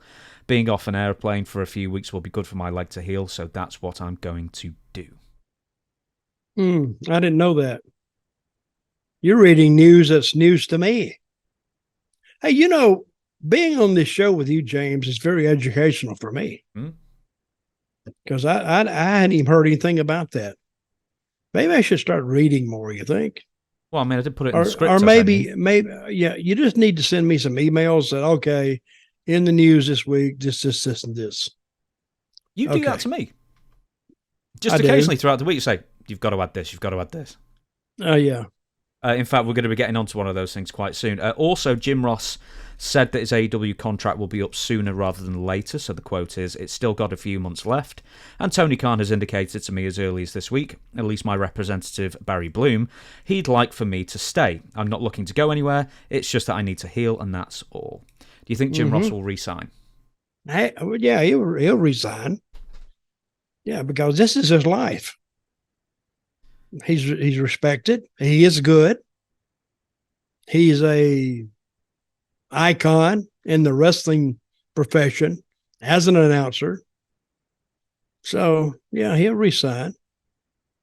Can you see WWE? I would like to see him back though. Just as a measure of respect, I'd like to see him back in WWE. I think most people would. As a commentator or just backstage? No, just as a commentator. Say a guest commentator, and doesn't necessarily have to do it every week. But he can talk till he leaves the earth. He's very good at talking. Because I met him back in his early days when he was standing behind a podium at Mid-South Tapestry in Shreveport, Louisiana. That was a long, long time ago. Stood back there with Bill Watts' his son, Joel Watts, I think's his name.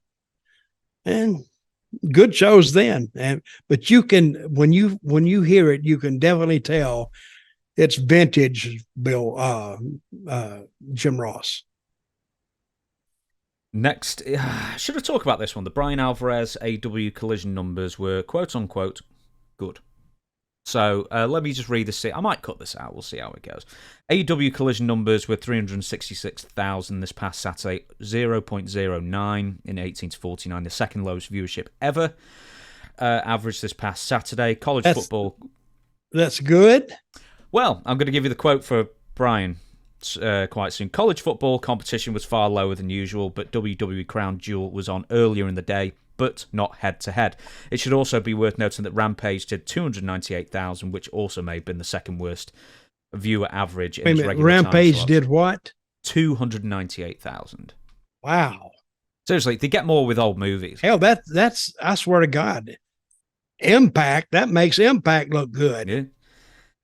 So, Bryan Alverez went on Wrestling Observer Live this past Tuesday, trying to spin the second worst collision rating ever with no significant direct competition into a positive. I guess this would be considered good news, okay? The collision quarters were virtually an exact straight line. There were no ups and downs. Like, the biggest up and down was like maybe 40,000 viewers at the very beginning, and other than that, it just went straight across. I mean, it's easy to go straight across when no one's watching in the first place. Yeah. And who knows what, you could just have it on to record. You're not even watching it. You may not even watch it, but I don't think that's good. And we predicted this several months ago when we said that they're going to be running into those WWE pay-per-views and college football. So he didn't think Alabama LSU on TV was serious competition. Well, the views for that were way down. Like some of these college football games get like 13 million. I think that one was about 7 million. Well, it's 7 million people, though. Oh, yeah. Still a lot. I mean, a lot of people don't have 4 or 5 TVs in their house. You know, they might have 2. Some of them just have 1. So it's either tuned to wrestling or the football game or something else, or it may not even be on. But I don't know how you can spin that into a positive anyway. Because when the advertisers look at it, they don't look at what's it's against or anything. They look at that bulk number and they go by there. That's what they're paying it for. Yeah, and the advertising, as we found out with SmackDown very recently, advertisers don't pay as much for wrestling as they do for certainly other sports or regular TV anyway. So wrestling has to do fantastic. That's always in the ratings. That's always been that way. Because pro wrestling has always been like the whipping boy of TV broadcasting. They get a big number. That's why on the local shows you used to get used car lots and furniture lots and Family Dollar store, and you get things like that. But you don't get to the top run commercials. You just don't get them. Now, in your opinion, and this is a very important distinction here, is, as we said before, Crown Jewel was on the same day, but it was not head-to-head. Bryan Alverez was using, and Dave Meltzer to a point, but I'll back up Meltzer in a minute, is saying, well, hell, you know, you watch 3.5 hours of wrestling, you don't want to watch Collision afterwards with 2 more hours of wrestling. Do you buy that? Well, that is a good take, though. Yeah. If you watched it, yeah. But the point is that Collision's worst viewerships ever so far, all of them have been head-to-head against WWE major shows, either NXT or premium live events, however they're calling them now. But the fact is that this wasn't head-to-head. It didn't have any major competition, and it still did the second worst rating Collision's ever done. So you can't blame all of that on going, you know, being on the same day as some other wrestling, surely. You can blame AEW for it being the worst or next to worst because they're not programming their talent. They're not telling. How many times have I said this? They're not telling a story. I mean, you like they gave the MJF and who was he against? Omega. Yeah. They just booked it. I mean, what's the build-up? Would you say you have this boxer. You don't put this boxer against just a regular boxer that's coming up without the boxer winning a bunch of matches and the champion, then they go, and now you think the title might change hands. You build it. That's been since day 0. So MJF and Omega were just thrown because it's Tony Khan's dream match, I guess. But yet there was no build up to that. And if they'd have built it up, they would have done a lot more. Mm-hmm. And it was a good match. So imagine if they'd have built up to it. That was the week before. This last Saturday was they still didn't build up to it. Oh no. Even I don't care if it was a year ago. Okay, but this last Saturday was what? Shit. It had a bunch of matches no one were interested in, including a main event that no one was interested in. And it's just like people going out there making excuses for, well, WWE had this show earlier in the day. It was sunny outside. Oh, it was rainy outside. Oh. Yeah. McDonald's is open. Yeah, McDonald's is open late. Oh, I'm a Scorpio. Oh, it's just like, no, if you had a show people wanted to watch, they would watch it. And come up with these excuses that, wrestling was on 4 hours earlier, or there's a completely different sport that has no bearing on wrestling. No, if you program something that people really want to see with a good build and a good story and something relatable, people will watch it, or they'll at least record it and watch it later that night. That's how you take a average talent and get them over. You tell a story, because the story supersedes their actual wrestling talent, because you want to see how the story ends. You want to see how it progresses, not whether they win or not, but you want to see the twist and the turn. But apparently somebody didn't tell Toni, because if you would sit down with Toni or somebody and tell him kind of how to do this, I don't think he'd have any qualms about doing it. That's why I preach patience. You got to have patience, and your patience will usually win out in the end. I keep talking about when I booked Puerto Rico, I took it over when it had a 2.6 rating and took it to almost at one point I did over a 20 with a match that I didn't think would be that good, but they tuned in for it. Of course, it was raining that day, so the people stayed in and watched TV. So that's what they said. That's what Meltzer said. Yeah. Even Meltzer wrote about how I booked Puerto Rico. He said the show was not bad. Not bad. He didn't say the show was good, but he said it takes Mantell like almost it takes him forever to pull the trigger, to shoot the angle. Well, that's what I intended to do, because finally when I pull that trigger, I know they're ready. That's why and I would pull the trigger, guess what? Right before we went to a stadium show, because I wanted to put a lot of people in it, and they didn't disappoint me. So it was all story. You know, you could look at some of the Puerto Rican matches, you go, that's the shits. It really wasn't, but it kind of was. But the wrestling's almost like the least important bit. It's the story that goes to it. Kidding. I always wanted to do this angle. I don't show these two wrestlers right off the bat, but you see a trailer. You know what a trailer is, right? Mm-hmm. Trailer parks. Mm-hmm. And it's like a beat up trailer. And all of a sudden you shoot inside and you got two reclining chairs. And you don't see who's in the chairs. You just see shooting between the chairs to the TV. And it's like you got like antennas on the TV.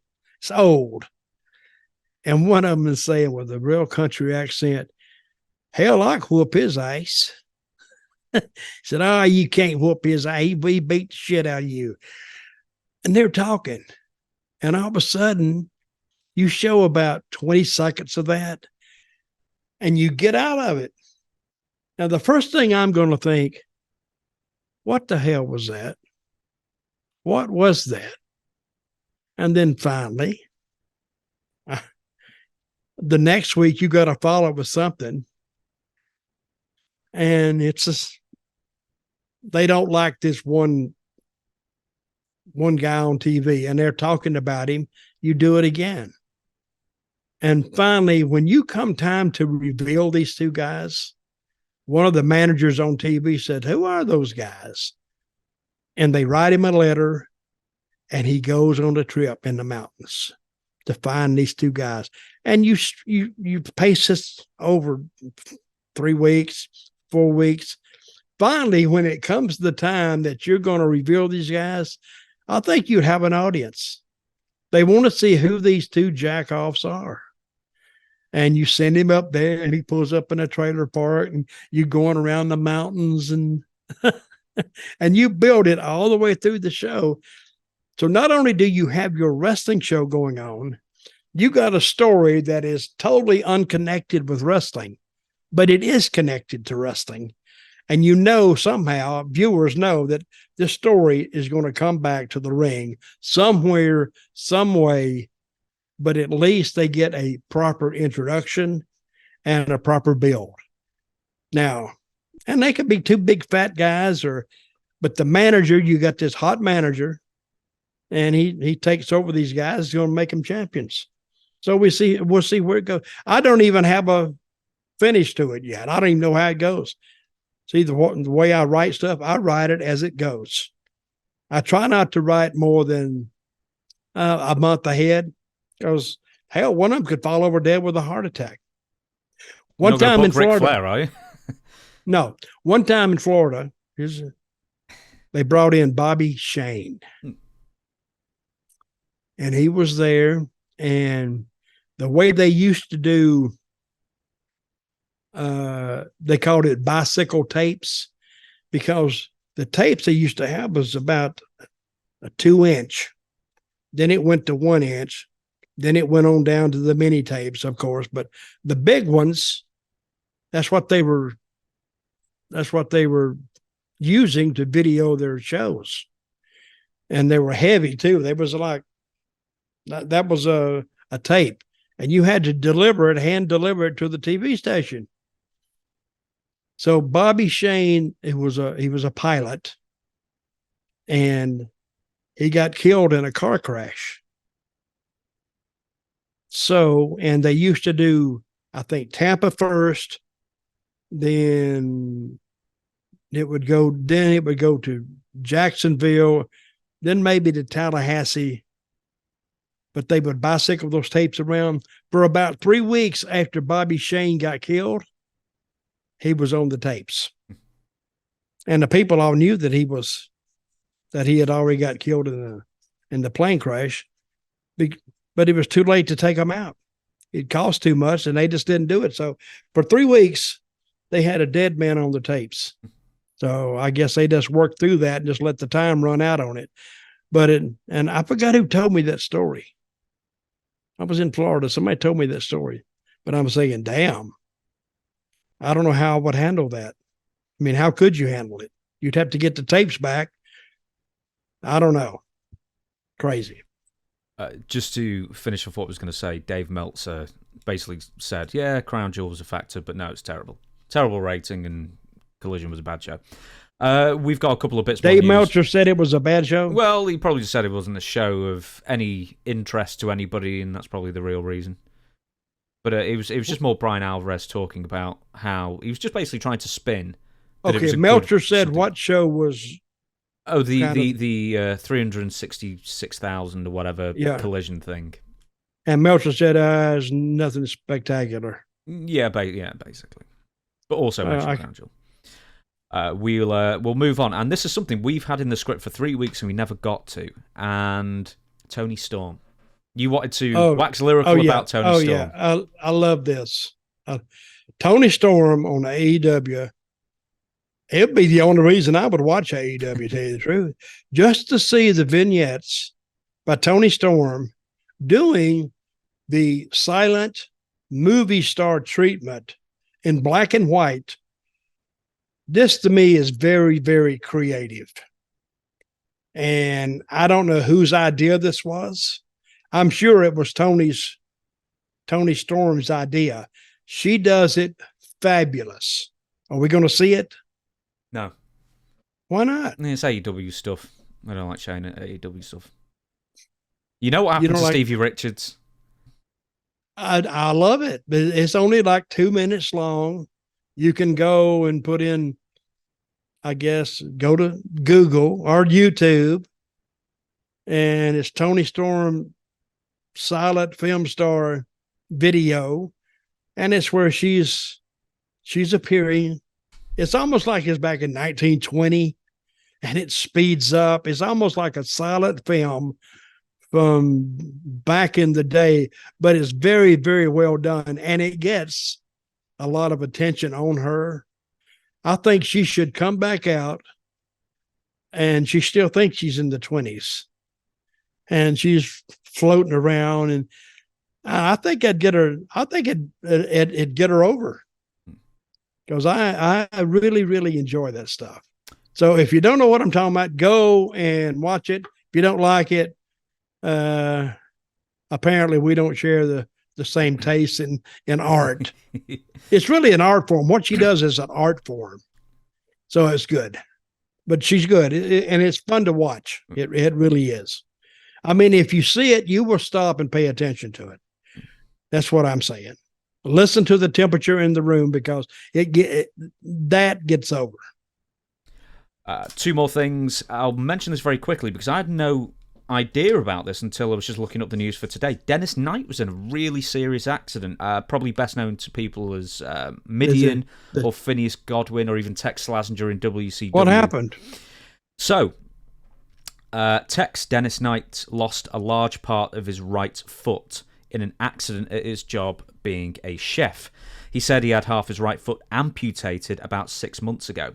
A rack of shelves with hundreds of pounds of food fell off a broken back deck and landed on his foot. Because of his back injuries from wrestling, his legs are numb, so he didn't even know that he'd really hurt his foot. It's numb from the knee down.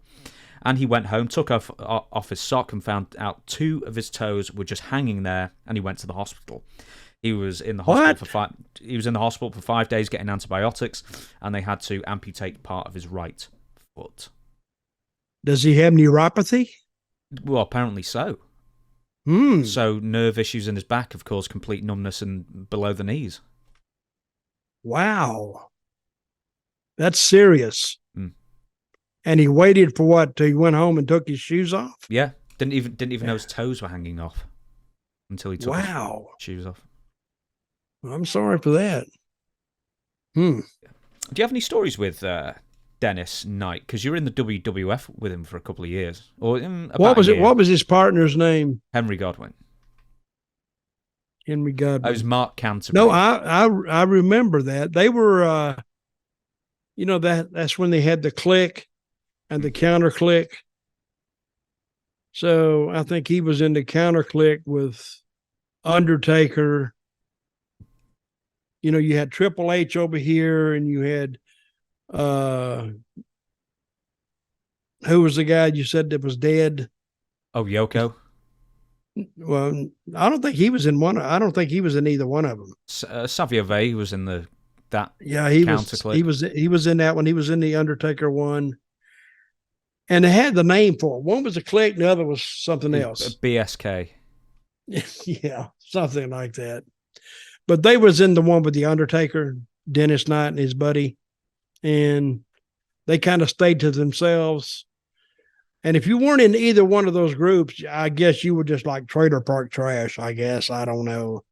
So that's where me and Bradshaw was in. We weren't invited to either one of them. So Razor Ramon, it was Kevin Nash, Triple H, Shawn Michaels.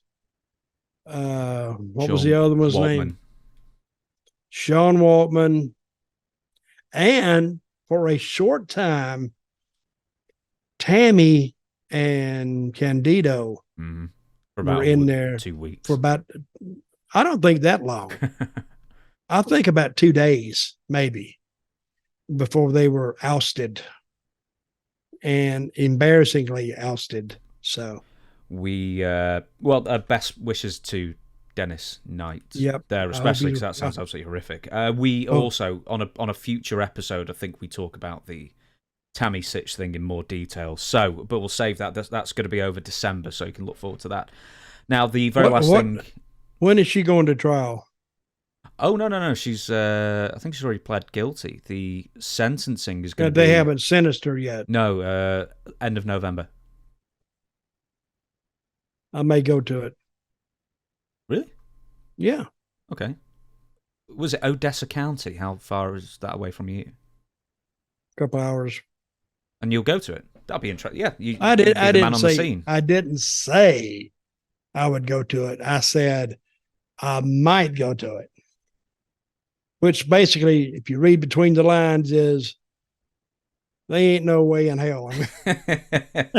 They ain't no way in hell I'm going to that. But I am interested in it. You should go to that with like a press hat with a ticket sticking out of it as well and be... Hey, I could go to it with Yes. this hat on. That's what I do. And I could put press right there. And then if somebody said something, I just put the hat down and say press. Things if it And says, they couldn't stop me. They couldn't stop me. if it says press on it, people might just go "Brr" on your hat. I'd say, you moron. Right, we're going to do our very, very last thing now. This is something you've sent me, and I've not watched this, so I'll be watching it for the first time. Indie Worker, a guy called Brick Savage. You've told me about. Oh, he's got some videos on Twitter you want to make mention of, and we'll watch a couple of videos, so 1 minute. So, Brick Savage, some guy in the Indies. You wanted me to watch this, so let's go. Okay, watch this, folks. Whoa. So for the audio listeners, tell me what just happened. Yeah, but that's not the one I sent you. Oh, no. You sent me quite a few. But of that first maneuver, what was it? Well, it looked like he took that girl and just Oh, it's a yanked geezer. her up in the It's air. a guy. That's not a guy. It's a guy. He's got dreads. Are you sure? Yeah, he's got dreads and he's topless. I'd hope it's a guy. Oh, I see. But Yeah. yeah, sort of just lifts him off the thing and slams him into the mat. Here's a second one. Oh, this is it. Look at it. Oh, this is the one I sent you. Yeah. Now So- it looks brutal. You know why it looks brutal? Yeah, the guy's head Because bouncing off the mat. no, it is brutal. If I saw a guy doing that to somebody and he said, that's what I want to use, I said, you got to be, no. Next thing you'd see me, I'd be going out the door. Because look at the guy. He's big and impressive. Oh, show that one. Yeah, That was the one. For This the is the audio one. listeners, what just happened? Oh, well, he goes to powerbomb this guy, and he does it multiple times, but he does it by slamming the guy down. And the guy is landing on basically his shoulders, so his neck is popping back and hitting the mat. He's knocking this guy out. He's knocking him out because watch his head. One. Boom, look. Okay, he's hit it. Now his head this is is a hit. Watch his skinny head. kid as well. 3. Yeah, watch his head come up and hit again. Boom. See? And he hit him, did it 5 times. I think the guy's out. I really do. Because I mean, this must have been pre-arranged in the back and said, yeah, I'll take 5 of the hardest power bombs you can ever give someone ever. yeah, but see, he's doing damage. It's all fine and good till it happens. Yeah. And then when the guy is knocked silly, or he's got brain damage, he's got neck damage, somebody needs to teach that guy that he needs to put those guys down just a little bit easier. And probably nobody's taking it. I don't know if the guy whether the guy agreed to take it or not. He's a big, strong guy, and he can just take the skinny kid up and just treat him like a rag doll, which is what he's treating them like. So I think that guy, he may have gotten out of this okay, but I think at one point in there, he had to lose a little bit of consciousness because, Savage used to drop an elbow on me from the second rope. And what would happen, the mat would go down and then my head would hit it. He was knocking me out every night. So finally, about the third night, I said, hey, man, I can't take that elbow no more. What's wrong? I said, what's wrong? You're knocking me out. Oh, man. Oh, man. Ooh. So he stopped it. But this kid here, it's all fine and good to something happens and he's got to go to the hospital with a broken neck, or he's got to have damage from that. So if anybody knows about that guy, hell, write me, Dirty Dutch Mantell with 2 L's at gmail.com and tell me, because I want to know how these people are after he gives it to them. And I guarantee you, he wouldn't do that to a veteran because the veteran wouldn't allow it, because the veteran knows what's going to happen. He's not the one that's going to be hurting. Mm-hmm. I mean, the guy giving it's not going to be the one hurting. The guy taking it is going to be hurting. So That's a brutal move. I would not take it. Yeah. I think, you know, all these people on the indies obviously eventually want to be in WWE, but that guy clearly doesn't realise that if someone in WWE would look at that, he wouldn't think, wow, what a big, impressive guy. He would think, wow, what a dangerous guy. We couldn't possibly hire him. That would get him probably not looked at. They would say, no, we can't do this. Because it's a work for a reason, folks. So the guy, when he gets up, he may not even know where he is. Because I've been knocked out in the ring and wake up, not know where I was. Not that many times, thank goodness, but a few times. And you're never land. Yeah, I think that guy got knocked out 5 times in just 16 seconds there on that one. But he may, I guarantee you he got his bell rung. See, getting your bell rung and getting knocked out is very close together, but not quite the same thing. If he didn't get knocked out, he had that bell rung 5 times. Ding, ding, ding, ding, ding. Oh. On. I'm just trying to demonstrate what a bell sounds like when you get knocked out. Ding, ding, ding, ding, ding. The last ding is the longest. On that note, we are going to shut down this podcast because it's time to shut down this podcast and I haven't got any more questions. So thank you very much, everybody, for watching. We are on every single Friday and Tuesday, 8 a.m. Eastern. Our podcasts are released on YouTube and all podcast platforms. We are trying to get to 100,000 subscribers. 100,000. If you haven't done it yet, for goodness sake, do it in 7 days. I think we could do it in 7 days, and we get the nice little plaque. And we're at 99,000, almost 300. Yeah. Almost. When I looked last, it was 99,270 something. So we need, 700? In fact, by when this comes out, by tomorrow, we'll probably need 650 in a week. We can do that. We can do it. We can do it. We can do it. Help us out. Yeah, absolutely. Dutch has got hats. You saw him wear it throughout the show. And more merchandise. I see him reaching for it as well. There you go. So if you are interested in the University of Dutch hat, then email dirtydutchmantell with 2 L's at gmail.com and register your interest in that hat. And we'll see how... Actually, this is the first hat. Yeah. I'm auctioning this hat off, the first one, to the highest bidder. You going to sign it? Oh, yeah, I'm going to sign it. With 2 names, Dirty Dutch and Zeb Coulter. There you go. And that's a collector's item. It's the first hat of many, I hope. There you go then. So, merchandise, brand new merchandise for a great Christmas present as well it'll make if they're out in time. But for now, thank you very much for watching, and Dutch, we the people. We the people.